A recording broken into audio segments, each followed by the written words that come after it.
Hello guys, welcome back to my another video. और इस video में मैं आपको बताने वाला हूँ कि कैपजेमिनी का ट्रेनिंग स्केड्यूल कैसा रहता है। मैंने पिछले दो वीडियोस बनाई थी जो कैपजेमिनी की हायरिंग के ऊपर बेस्ड होती है और कब तक हमें मतलब ज़्यादा देर रुकना पड़ता है। तो वो सब चीज़ें मैंने क्लियर की थी पिछले वीडियो में, वो आप जाके देख सकते हो। और ये जो प्लेलिस्ट है मैं खास इसके कैपजेमिनी की हायरिंग प्रोसेस के रिलेटेड ही बनाने वाला हूँ कि हायरिंग कैसी होती है और आगे की प्रोसेस कैसी होती है। मतलब ट्रेनिंग होने के बाद कौन से प्रोजेक्ट वगैरह कब मिलते हैं और ट्रेनिंग कैसे होती है। तो आज मैं एक टॉपिक कवर करने जा रहा हूँ, वो है ट्रेनिंग स्केड्यूल कैसा रहता है कैपजेमिनी का। तो ये सब पॉइंट्स मैं यहाँ पे कवर करने वाला हूँ कि कौन से डोमेन में हमें ट्रेनिंग मिलती है और डोमेन असाइन कैसे होता है, वो मैंने पिछले वीडियो में भी बताया था। आप वो जाके देख सकते हो कि डोमेन असाइन कैसे होता है। और ट्रेनिंग हायरिंग के बाद ट्रेनिंग कब चालू होती है, ये बहुत ही मतलब मैंने देखा था कि कुछ लोगों की ट्रेनिंग तो मतलब 1 महीने बाद 2 महीने बाद चालू होती है। तो एक्चुअल में हम वो भी क्लियर कर लेंगे। और टेक्निकल ट्रेनिंग का टाइमिंग कितना रहता है, मतलब हमें दिन भर कितना बैठना पड़ता है, दिन में कितने घंटे हमें ट्रेनिंग के लिए देने पड़ते हैं। और उसके बाद असाइन होता है मेंटर और टीचर की को। मेंटर कैसे असाइन होता है, टेक्निकल ट्रेनर टेक्निकल टीचर कैसे असाइन होता है, वो हम यहाँ पे देखेंगे। और उसके बाद हमें सैलरी मिलती है या नहीं, ट्रेनिंग के वक्त हमें सैलरी मिलती है या नहीं, वो भी हम देखेंगे। और ये जो 3 पॉइंट्स है वो ट्रेनिंग के रिलेटेड बहुत ही इंपॉर्टेंट है, मैं ये बोलना चाहूँगा। ये है प्रोजेक्ट्स के, मतलब स्प्रिंट 1 और स्प्रिंट 2 ऐसे दो स्प्रिंट, मतलब हमने दो प्रोजेक्ट्स डेवलप किए थे ड्यूरिंग ट्रेनिंग। और साथ ही साथ हमने milestone M1 M2 M3 M4 दिए थे, जो कि हर एक ट्रेनर को देने पड़ते, मतलब हर एक ट्रेनिंग लेने वाले कैंडिडेट को देने पड़ते हैं। इसको हम स्किप नहीं कर सकते। तो माइलस्टोन हमें देने पड़ते हैं। और लास्ट में एक एग्जाम होता है L1, जो कि डिसाइड करता है कि हम कंपनी में रहेंगे या नहीं रहेंगे। और कई बार ऐसे भी हमने कुछ मतलब मेरे बैच में मैंने ऐसे देखा था कुछ कैंडिडेट्स का कि जो L1 में भी अच्छे आए, but due to some lack, मतलब वो L1 में फेल हो गए थे, या फिर कुछ रीजंस की वजह से उनको उनका रिजल्ट होल्ड पे रखा। तो उनकी बाद में कुछ मतलब कंपनी ने नोटिस नहीं किया उन लोगों को, मतलब मेरे ख्याल से उन लोगों को अवॉइड ही कर दिया कंपनी ने। तो आई गेस उनको टर्मिनेट ही कर दिया शायद। तो ये बहुत चीज़ें इंपॉर्टेंट है जो मैं आपको आज बताने जा रहा हूँ। तो सबसे पहले मैं ये बताना चाहता हूँ कि ट्रेनिंग जो होती है वो ऐसा आपने सुना होगा कि यार ट्रेनिंग बाकी कंपनियों का आपने सुना होगा। मैंने भी ऐसे ही सुना था कि ट्रेनिंग ऐसी होती है कि दिन भर बैठे रहो, कुछ सामने वाला आके पढ़ा के चला जाता है, हमें कुछ नहीं करना होता है, सिर्फ ऑन रख के ऑनलाइन रह के सब यस सर करके हम आराम से ट्रेनिंग निकाल सकते हैं। बट अभी कैपजेमिनी ने ना बहुत स्ट्रिक्ट कर दिया है। और ये देखा जाए तो काफ़ी अच्छा भी है, क्योंकि कंपनी आपके ऊपर इतना इन्वेस्ट कर रही है, तो कुछ लोग होते हैं जो ट्रेनिंग के वक्त ध्यान नहीं देते। और मुझे भी ऐसे कुछ टॉपिक्स थे जो मुझे समझ में नहीं आते थे, बट मैं ट्रेनर से चीज़ें क्लियर करवाता था। और मैं नहीं तो कम से कम मतलब जो मेरे साथ थे वो ट्रेनर से वो कंसेप्ट क्लियर करवाते थे, तो बाकी लोगों का भी क्लियर हो जाता था। ठीक है। तो हम ट्रेनिंग की सब चीज़ें यहाँ पे हम देख लेंगे अच्छे से। तो सबसे पहला है कि कौन से डोमेन में हमें ट्रेनिंग मिलती है। तो ये मैं कहना चाहता हूँ कि इसका आंसर ये कंपनी डिसाइड करती है कि कौन से डोमेन में आपको ट्रेनिंग देनी है। ये सब कंपनी डिसाइड करती है। और ये मेरे ख्याल से आपके रिज्यूम के बेस्ड पे भी डिपेंड होता है कि आपने रिज्यूम में कौन सी स्किल्स डाली है, उसके ऊपर आपको डोमेन दिया जाता है, या फिर उसके बेस्ड के ऊपर ही आपको ट्रेनिंग मिलती है। और ट्रेनिंग कब चालू होती है, ये भी एक इम्पोर्टेंट पॉइंट है। तो मेरे यहाँ पे ट्रेनिंग तो मैं हायर हुआ था 12 अप्रैल को। तो मेरी ट्रेनिंग चालू हुई थी 14 अप्रैल को। तो आपको मैंने पिछले वीडियो में बताया था कि डोमेन असाइन जब हुआ ना तभी मेरी ट्रेनिंग चालू हो गई थी। मैं आपको वो भी फिर से एक लाइव मेल में मैं बता देता हूँ कि ये देखो, अ, ये हुआ था मेरा, ऑनबोर्डिंग हो गया था मेरा, आप यहाँ पे देख सकते हो। और ये था L&D orientation, learning and development का ओरिएंटेशन, जहाँ पे इस मीटिंग में हमें बताया गया था कि डोमेन में हमें क्या मतलब इस डोमेन में हमें क्या करना होगा, ट्रेनिंग के वक्त हमें क्या करना होगा। ये हमें बताया गया था इस L&D ओरिएंटेशन में, मतलब लर्निंग एंड डेवलपमेंट ओरिएंटेशन में। तो आप देख सकते हो ये मेल मुझे आया था 13 अप्रैल को और मैं ज्वाइन हुआ था 12 अप्रैल को। तो 12 अप्रैल की मेरी बैच थी और डोमेन असाइन मुझे हुआ था अगले ही दिन। तो काफ़ी फास्ट प्रोसेस थी मेरे वक्त भी और अच्छे से मतलब मैनेज हो रहा था। तो 13 अप्रैल को मुझे डोमेन असाइन हो गया था और ये वेलकम टू कैप्जेमिनी का मेल भी आ गया था। सुपरवाइजर कौन रहेगा कौन नहीं सब यहाँ पे अच्छी चीज़ें आपको मेल मिलते रहेंगे, तो आपको मेल चेक करते रहना है। कैसे क्या होता है क्या नहीं होता है मेल में, आप चेक करते रहो। तो ये डोम जो ट्रेनिंग देती है वो कंपनी डिसाइड करती है। When does training start after, तो ये भी मतलब अगले दिन मेरी चालू हो गई थी ट्रेनिंग, तो ये भी क्लियर हो गया। और टाइमिंग, टेक्निकल ट्रेनिंग का टाइमिंग क्या रहता है, तो मैंने पिछले वीडियो में बताया था कि मेरा टाइमिंग था 10 to 6। मेरा टाइमिंग था 10 AM to 6 PM मेरा प्राइमरी टाइम था। और इसमें हमें आधा घंटा टी कॉफ़ी ब्रेक मिलता है 10:30, 10:30 से पौने 11 तक, या फिर 10:45 to 11 AM। वो डिसाइड नहीं रहता, वो ट्रेनर के ऊपर डिसाइड रहता है तो कब ब्रेक देना है। और आफ्टरनून में हमें 1 घंटे का ब्रेक कंपलसरी मिलता ही है। तो ये हो गया टाइमिंग टेक्निकल ट्रेनर का। इसमें एक चीज़ है अगले पॉइंट में, मेंटर और टीचर, और एक रहता है, आप टेक्निकल ट्रेनर आप बोल सकते हो। टेक्निकल ट्रेनर मेंटर क्या होता है कि जो सब चीज़ें मैनेज करता है, टेक्निकल ट्रेनर के ऊपर वो रहता है मेंटर। तो इसमें मेंटर क्या करता है, सब चीज़ें मैनेज करता है और मतलब उसका काम मैनेजमेंट का ही होता है। तो हमारे यहाँ पे 2 मैडम थी मेंटर हमारी, तो वही हमारी चीज़ें सब मतलब एग्ज़ाम कब होंगे वो इन्फॉर्म करना, और ट्रेनिंग कैसी चल रही है इसका रेगुलर फीडबैक वो लेते रहते हैं। तो मेंटर से रिलेशन अच्छे बना के रखो। मैं एक यहाँ पे एडवाइस देना चाहता हूँ कि मेंटर से जितना हो सके उतना रिलेशन अच्छा बना के रखो, और टीचर टेक्निकल ट्रेनर के साथ अच्छी रिलेशन बना के रखो। मेंटर के साथ अच्छी रिलेशन बनाना मतलब मेंटर को हमेशा पॉजिटिव ही फीडबैक दो कि हाँ सर ये सब चीज़ें कवर कर रहे हैं, हमारा ये पार्ट हो गया, अभी हम नया पार्ट सीख रहे हैं। तो ऐसे ऐसे मतलब ये टॉपिक हो गया, अब तो कल हम अगली कंसेप्ट पे कुछ नए कंसेप्ट हम ट्राई करेंगे। तो हमेशा मेंटर को पॉजिटिव फीडबैक ही देते रहना, क्योंकि आप अगर टेक्निकल ट्रेनर का फीडबैक अच्छे से दोगे तो ही आपको ट्रेनर, मतलब मैं ये नहीं कहूँगा कि यहाँ पे डिवाइड एंड रूल का काम चलता है, बट कैसा है कि आप अभी कॉर्पोरेट में आ गए हो तो ये भी चीज़ मुझे सीखने में देर लगी थी। तो इसीलिए मैं आपको यही से बता रहा हूँ कि हमेशा पॉजिटिव फीडबैक बना के रखो। और अगर कुछ चीज़ आपको समझ में नहीं आती है तो वो सीधा टेक्निकल ट्रेनर से पूछ लो, कोई कुछ नहीं बोलेगा, ट्रेनर भी कुछ नहीं बोलेगा, क्योंकि ये आपका ट्रेनिंग पीरियड चल रहा है। हमें भी यही बताया गया था कि ट्रेनिंग पीरियड में जो पूछना है वो पूछ सकते हो, जो डाउट क्लियर करना है वो आराम से कर सकते हो, कोई कुछ नहीं बोलेगा। तो ये हो गया, अ, ये सब हो गए 4 पॉइंट्स। अगर आपको फिर भी मतलब कोई दिक्कत आ रही है या फिर कोई डाउट है तो आप कमेंट सेक्शन में मतलब बोल ही सकते हो, कोई दिक्कत नहीं है।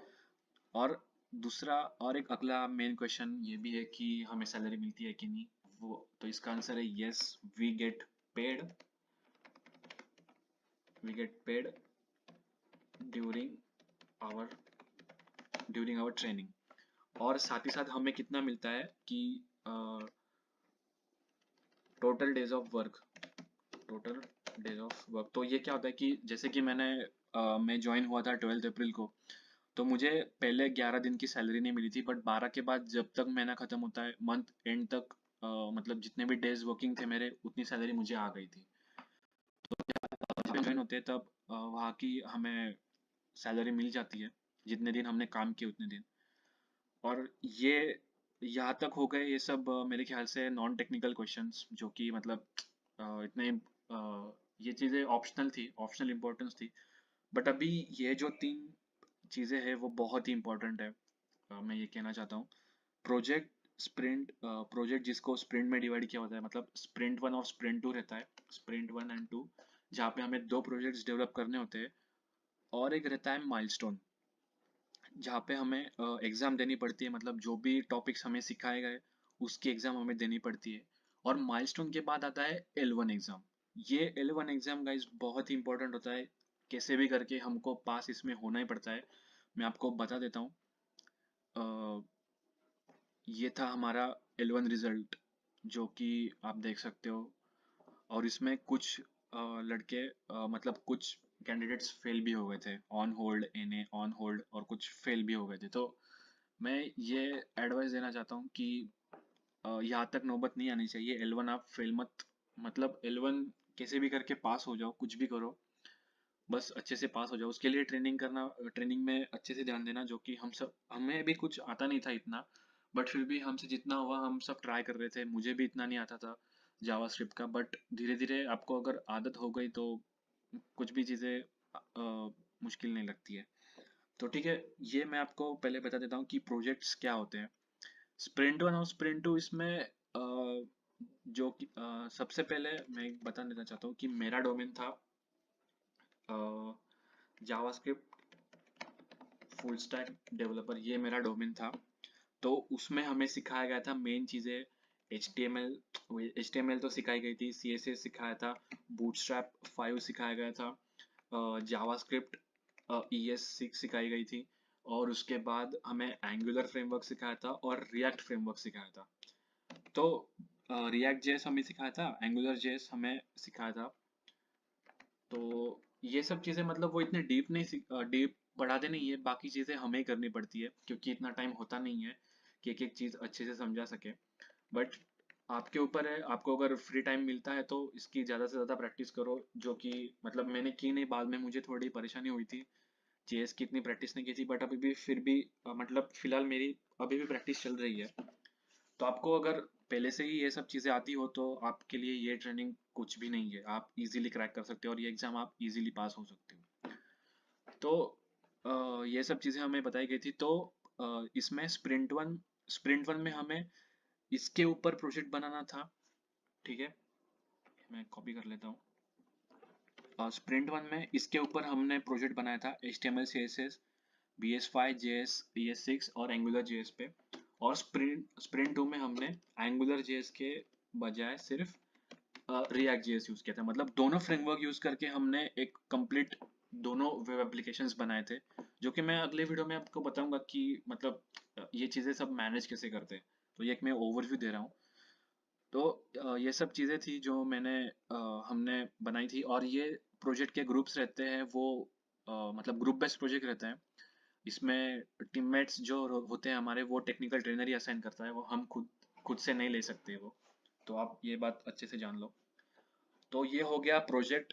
और प्रोजेक्ट स्प्रिंट वन और स्प्रिंट टू कब होते हैं, ये आपको अगर आपका L&D का हो गया है, या फिर मतलब L&D ओरिएंटेशन होता है ना, तब आपको सब चीज़ें मालूम हो जाती है कि कैसे कैसे चीज़ें आगे होने वाली है। HR ओरिएंटेशन होता है, L&D ओरिएंटेशन होता है, तो सब चीज़ें वो क्लियर करते हैं और आपको बाद में एक PDF भी देते हैं कि स्ट्रक्चर कैसा होगा ट्रेनिंग का। तो ये सब था मेरे वक्त। अगर इस साल ये मेरा भी इसी साल ट्रेनिंग हुआ था 12 अप्रैल 2022 को।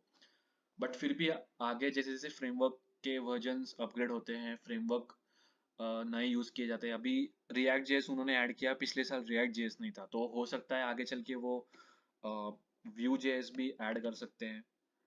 कुछ कह नहीं सकते, व्यू जेएस ऐड कर सकते हैं, फ्लटर ऐड कर सकते हैं, कुछ कह नहीं सकते।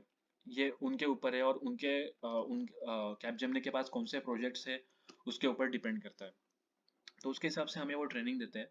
तो ये हो गया प्रोजेक्ट्स का। आप ये अच्छे से समझ लो कैसा होता है। और कुछ अगर इसमें अगर डाउट लगे तो कमेंट सेक्शन में ज़रूर बताना, मैं अगले वीडियो में क्लियर करूँगा। और अगला पॉइंट है माइलस्टोन का। माइलस्टोन कैसे रहते हैं? सबसे पहले माइलस्टोन आप ये जान लो कि ये एक MCQ प्लस कोडिंग एग्जाम होती है हमारी। क्योंकि मेरा डोमेन वैसा ही था, इसीलिए उनको टेस्ट करने के लिए MCQ प्लस कोडिंग लेना पड़ा हमारे स्किल्स टेस्ट करने के लिए। तो M1 में हमारा हुआ था MCQ प्लस कोडिंग था, वो HTML CSS बूटस्ट्रैप 5 और JS के ऊपर बेस्ड था। तो इन चार लैंग्वेजेस के ऊपर वो बेस्ड था M1। M2 में सिर्फ हमारे ये था माइलस्टोन 1 का। अगर माइलस्टोन 2 की बात करें तो माइलस्टोन 2 में सिर्फ हमारा MCQ हुआ था। ये आपको बता देता हूँ मैं। माइलस्टोन 2 में सिर्फ हमारा MCQ हुआ था। और माइलस्टोन 3 में वही सब चीज़ें रिपीट हो गई थी, MCQ प्लस कोडिंग। और माइलस्टोन 4 में भी था MCQ प्लस कोडिंग। तो ये काफ़ी लंबा प्रोसेस है, आपको भी लग रहा होगा कि 4 एग्ज़ाम देना है और मतलब थोड़ा है डिफ़िकल्ट, मैं मानता हूँ ये बहुत डिफ़िकल्ट है। बट फिर भी अगर आप अच्छे से अगर चीज़ें मैनेज करने लगोगे तो कोई दिक्कत वाली बात नहीं है, और अगर आपको पहले से ये सब चीज़ें आती है तो कोई दिक्कत नहीं, आप अच्छे से निकाल लोगे। तो ये हो गया स्प्रिंट के ऊपर माइलस्टोन, ये मैंने क्लियर कर दिए। अब माइलस्टोन का मैं एक प्रूफ दिखाता हूँ कि कैसे कैसे चीज़ें होती है। तो M1 रिजल्ट मैं आपको बता दूँ, तो ये देखो, जो M1 हेल्ड हुई थी रिगार्डिंग ये री अटेम्प्ट है, बट मैं फिर से M1 के असेसमेंट, तो यहाँ पे आप देख सकते हो 29 अप्रैल को हमारी एग्जाम हुई थी। ये डिलीटेड आइटम्स है मेरे इनबॉक्स के, तो मैं ओपन करके नहीं दिखा सकता, बट यहाँ पे आप देख सकते हो कि connect to seek do select live support. तो हमें एग्जाम का ये प्लेटफॉर्म था हमारा डू सिलेक्ट, उस पे हमें एग्जाम देनी पड़ती है, तो उसका लाइव सपोर्ट था, मतलब एग्जाम देते वक्त किसी को कुछ तकलीफ ना आए इसलिए वो लाइव सपोर्ट भी प्रोवाइड करते थे। तो आप समझ सकते हो कि वो एग्जाम कितना इंपॉर्टेंट है। ठीक है, तो ये सब चीज़ें थी। ये देखो रीअटेम्प्ट भी इसका होता है, मतलब जो कैंडिडेट्स फेल हो जाते हैं उनके लिए वो रीअटेम्प्ट्स भी रखते हैं। तो मैं ये कहता हूँ कि रीअटेम्प्ट्स एक दो बार ही, मतलब मेरे ख्याल से 2 बार ही वो रीअटेम्प्ट देते हैं, बट रीअटेम्प्ट की नौबत मत आने दो। नहीं तो ऐसा होगा कि जिस दिन आपकी ट्रेनिंग होगी उसी दिन आपका रीअटेम्प्ट का टेस्ट होगा। जिस दिन आपका प्रोजेक्ट का इवैल्यूएशन होगा, ये स्प्रिंट 1 और स्प्रिंट 2 का जब काम चल रहा होगा, तभी आपका माइलस्टोन का एग्जाम होगा। तो बहुत सारी चीज़ें ना ऐसे ग्लिच करेंगी या फिर कॉन्फ्लिक्ट करने लगेंगी, तो ये चीज़ें मत करो। मेरा ये कहना है, मतलब जब भी आपका एग्जाम वगैरह है वो अच्छे से देके पास हो जाओ। तो ये सब था माइलस्टोन के बारे में जो कि ये पूछे जाते हैं। और लास्ट का जो है वो है L1 एग्जाम। तो ये एग्जाम आप कुछ भी करके पास होना ही पड़ेगा, इसमें आपको कोई चॉइस नहीं है, ना कि आपको कोई आके हेल्प करेगा।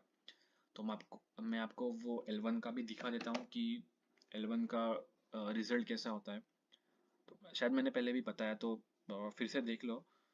हम्म, ये था हमारा L1 का रिजल्ट, जो कि बहुत ही मतलब सेंसिटिव होता है। इसके अगर आप इसमें फेल होते हो या फिर कुछ तरीके की दिक्कतें आती है तो आप आगे नहीं चल सकते हो। और इसके बाद मतलब जो L1 में अच्छे परफॉर्म नहीं कर पाते हैं, जो फेल हो जाते हैं, उनका मैंने बाद में उनसे कांटेक्ट नहीं किया, बट फिर भी आप रिस्क मत लो। L1 आपको अच्छे से देना है और ये एग्जाम बहुत ही इंपॉर्टेंट है। और इसका ओवर में अगर देना चाहूँ तो मतलब यहाँ पे बहुत सारे कैंडिडेट्स ऐसे सोचेंगे कि यार हमें ट्रेनिंग भी मिल रही है और हमें कंपनी लैपटॉप वगैरह सब दे रही है, इंटरनेट रिइंबर्समेंट मिल रहा है, तो ये सब चीज़ें करने के बाद भी क्यों कंपनी इतना मतलब हमें स्ट्रिक्ट कर रही है? क्योंकि इसमें अगर हम देखा जाए तो हम हायर हो चुके हैं, कंपनी ने हमें सिलेक्ट कर लिया है, फिर भी ये सब चीज़ें क्यों मतलब बाद में कंपनी बोल रही है? तो सभी चीज कोई भी कंपनी पहले से ही सब चीजें नहीं बताती। अगर आपको फिर भी डाउट आता है तो आप ऑफर लेटर जाके फिर से चेक कर सकते हो। तो ऑफर लेटर में ना बहुत सारी चीजें उन्होंने दी हुई रहती है जो कि हम अवॉइड करते हैं, और काफी बारीक अक्षर में लिखा होता है तो हम वो अच्छे से देख नहीं पाते हैं। तो मैं यही बोलूंगा कि ऑफर लेटर एक बार अच्छे से पढ़ लो, जो आपका कंपनी की तरफ से आएगा तो वो अच्छे से आप पढ़ लेना। यहाँ पे मुझे अभी ऑफर लेटर मिल नहीं रहा है मेरा, बट फिर भी आपके पास अगर हो या फिर आएगा तो आप अच्छे से एक बार ऑफर लेटर देख लो। उसमें बहुत सारी चीज़ें, कंडीशंस, टर्म्स, पॉलिसीज दी हुई रहती है। वहाँ पे एक वर्ड हमेशा रहता है, एक सेंटेंस हमेशा रहता है कि कंपनी कैन रिवोक। मैं यहाँ पे लिखने का ट्राई करता हूँ। Company has all the rights to revoke your offer and employment. ऐसे बहुत सारी चीज़ें जो मतलब होती है। तो ये मतलब ऑफर लेटर में आपको हर एक सेंटेंस, हर एक पैराग्राफ में ये सेंटेंस आपको मिल जाएगा। अगर आपने ये कंडीशन आपको मालूम नहीं है तो कंपनी के पास सभी राइट्स है आपको ऑफर बैक करने के लिए और एम्प्लॉयमेंट से हटाने के लिए। अगर आपको ये कंडीशन एक्सेप्ट नहीं है तो कंपनी आपको निकाल सकती है, वो कर सकती है। तो एक बार अच्छे से पढ़ लेना और ट्रेनिंग उसके हिसाब से अच्छे से मैनेज करना। तो इतना कुछ हार्ड नहीं है ट्रेनिंग में, सरवाइव करना बहुत अच्छा है अगर आपके पास मतलब आपके बैच में अगर अच्छे लोग हैं या फिर बहुत सारे लोगों को पहले से कुछ आता है तो बहुत अच्छी बात है, आप लकी हो, आप अच्छे से ट्रेनिंग क्रैक कर लोगे। क्योंकि मेरे बैच में मैं जब स्प्रिंट 1 स्प्रिंट 2 में था तो मेरे टीममेट्स बहुत अच्छे थे, हेल्पफुल नेचर था उनका, और उन्होंने बहुत हेल्प की थी मेरी, अ, मतलब प्रोजेक्ट समझाने में, एंगुलर सिखाने में, रिएक्ट जे सिखाने में, उन्होंने बहुत ही मदद की थी क्योंकि मुझे ये सब आता नहीं था। ज़्यादा से ज़्यादा मुझे सिर्फ जेएस तक आता था, बट एंगुलर रिएक्ट मैंने फ्रेमवर्क पे कभी काम नहीं किया था। जितना मैंने ट्रेनिंग में सीखा है उतना मैंने कभी कॉलेज में भी नहीं सीखा था या फिर अकेले में भी नहीं सीखा है, और ना कि कहीं इंस्टीट्यूट में क्लास लगा के ये वो सब करके, जितना मुझे यहाँ पे कंपनी ने सिखाया था। तो मैं यही कहूँगा कि ट्रेनिंग बहुत ही एक डेलिकेट पीरियड होता है, जो कि हमारे मेंटर ने भी बताया था। ट्रेनिंग ही आपका सब डिसाइड करती है कि आप आगे जाके, मतलब आगे चल के आप कंपनी में रहोगे या नहीं रहोगे। तो ये सब चीज़ें होती है पास करने के मतलब सरवाइव करने के लिए, मतलब आप बोल सकते हो कि एज एब्सोल्यूट बिगिनर आपको ये सब चीज़ें आपकी हो जानी चाहिए। L1 आप पास हो जाने चाहिए, माइलस्टोन आपके सब क्लियर होने चाहिए। एंगुलर मतलब आपको जो डोमेन जो जिस डोमेन की आपको ट्रेनिंग मिली है उसकी बहुत सारी कंसेप्ट्स, मतलब मैं सब नहीं कहूँगा पर कुछ कुछ कंसेप्ट, इंपॉर्टेंट कंसेप्ट आपको क्लियर होनी चाहिए। तो ये सब चीज़ें हैं ट्रेनिंग के वक्त हमें ध्यान देनी पड़ती है। तो मैंने ये सब चीज़ें कवर कर दी है जो पिछले वीडियोस में मैंने डाउट्स देखे थे। तो ये सब था training schedule of Capgemini company का। इसमें मैंने बता दिया कि ट्रेनिंग कैसे होती है, डोमेन कैसे असाइन होता है। तो अगर आपको फिर भी इसमें कुछ अगर डाउट है तो आप कमेंट सेक्शन में कमेंट कर सकते हो, या फिर अगला वीडियो मैं मतलब किस चीज़ पे बना सकता हूँ वो भी आप लिख सकते हो। तो इस प्लेलिस्ट में मैंने 3 वीडियोस कवर किए हैं। पहला था कि कैपजेमिनी का रिक्रूटमेंट कैसा होता है, हायरिंग प्रोसेस कैसी होती है, और ये थर्ड था ट्रेनिंग का। तो आगे चल के मेरा, अगर आप देखोगे तो ऑफिस मेरा अभी चालू हो रहा है सितंबर में। तो मैं इस हफ्ते जा रहा हूँ 8 और 9 तारीख को, मैं 8 और 9 सितंबर को मैं ऑफिस जा रहा हूँ। तो वो भी मैं चीज़ें आपको बताऊंगा कि ट्रेनिंग के बाद कितना टाइम लगता है एक्चुअल प्रोजेक्ट मिलने में। तो ट्रेनिंग के बाद और एक अगला वीडियो मैं बनाऊंगा, इस वीडियो के बाद एक अगला वीडियो बनाऊंगा कि प्रोजेक्ट अलोकेशन कैसा होता है, और ट्रेनिंग के बाद L1 एग्जाम के बाद क्या होता है, आफ्टर L1 एग्जाम क्या होता है, वो भी मैं आपको अच्छे से बताऊंगा। और अगर आपको इसमें कुछ चीज़ें चाहिए, मतलब लैपटॉप कैसे मंगाते हैं, या फिर मैंने ट्रेनिंग के पहले ही लैपटॉप मंगा लिया था कंपनी से, मतलब आपको मेल आते रहते हैं, वो चेक करते रहो, ये कंपनी का ऑफिशियल मेल है। तो आप अगर इसको चेक करते रहोगे तो आपको पता चल जाएगा कि ये सब चीज़ें कैसे वर्क करती है अच्छे से। तो अगर आपको फिर भी कुछ डाउट है तो आप कमेंट सेक्शन में बोल सकते हो। तो वीडियो एंड करते समय मैं यही बोलूँगा कि ट्रेनिंग अगर आपको मिली है, आपकी ट्रेनिंग चल रही है तो अच्छे से अटेम्प्ट करो। इसमें कोई शॉर्टकट नहीं होता, कुछ भी हम मतलब ऐसा जुगाड़ नहीं कर सकते, किसी से सेटिंग नहीं कर सकते, जो भी है हमें खुद ही देना है। और अगर आपको लग रहा होगा कि यार मुझसे नहीं हो रहा है या फिर मैं फेल हो जाऊंगा, तो ऐसी निगेटिविटी मत रखो पहले से ही। और ट्रेनर भी आपको हेल्प करेंगे बट उनसे अच्छे रिलेशन रखो। वो जो कह रहे हैं वो हमेशा उस मतलब वो चीज़ें हमेशा करते रहो। और जो भी टास्क वो देते हैं या फिर कुछ असाइनमेंट वो देते हैं वो अच्छे से करो, तो आपको ऑब्वियसली और डेफिनेटली आपको हेल्प मिलेगी उनकी तरफ से। तो ये था मेरा वीडियो, ये थोड़ा लंबा हो गया मैं जानता हूँ। तो वीडियो को मैं एंड करता हूँ इसी वक्त, और मिलते हैं अगले वीडियो में नए टॉपिक के साथ। और अगर आपको मतलब मैं फिर से बोल रहा हूँ, अगर कोई डाउट है तो आप कमेंट सेक्शन में बोल सकते हो। तो don't forget to like share and subscribe my channel. मिलते हैं अगले वीडियो में नए टॉपिक के साथ, तब तक के लिए good bye, bye bye, take care.